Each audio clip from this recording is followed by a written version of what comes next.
When you're standing there at the lectern, you are White House Press Secretary speaking on behalf of the President, conveying his thoughts and views of the administration. And it's for that reason that you said on his behalf all those times that he had no plans to do what he did on Sunday. Has he expressed any regret to you directly, personally, for having put you in this position and now having to go back? Look, I understand this question, and you started off, I think the way you started off the question is basically how I feel, right? And I think all of us who work in this administration, I work for the president, I speak for the president, I comment on behalf of what he feels and thinks, and that's my job. That's my job as the press secretary, the White House press secretary, the person who speaks on behalf of the President of the United States, and that's how I feel. Like it's but did he apologize to you? Look,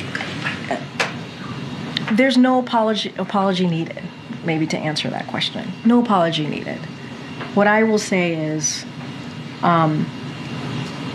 this is a president. You've heard me talk about the legal experts, what they have said, how they agreed with the president in taking this action.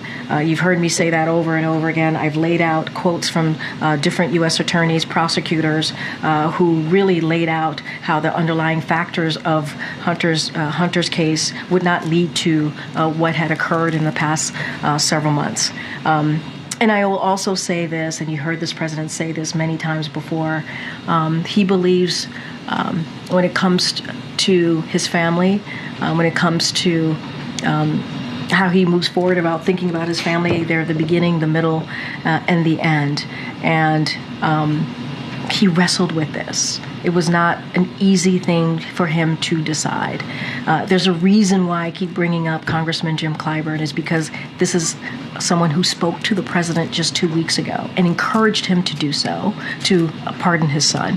And at the time, the congressman said 2 weeks ago that this president was reticent. So obviously he wrestled with this. So no apology needed from him to me.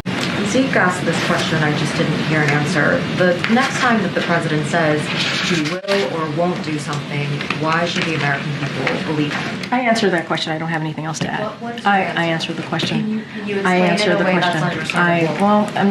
I can't speak to you understanding the question or not, or my answer or not on this. I don't have anything else to say. I'm not going to relitigate this. I did that on Monday for 30 minutes. I went back and forth. I laid out. I said, please read the president's really comprehensive statement on this. And I even said the last paragraph of that statement, he talks directly to the American people. And that's how I answered that question.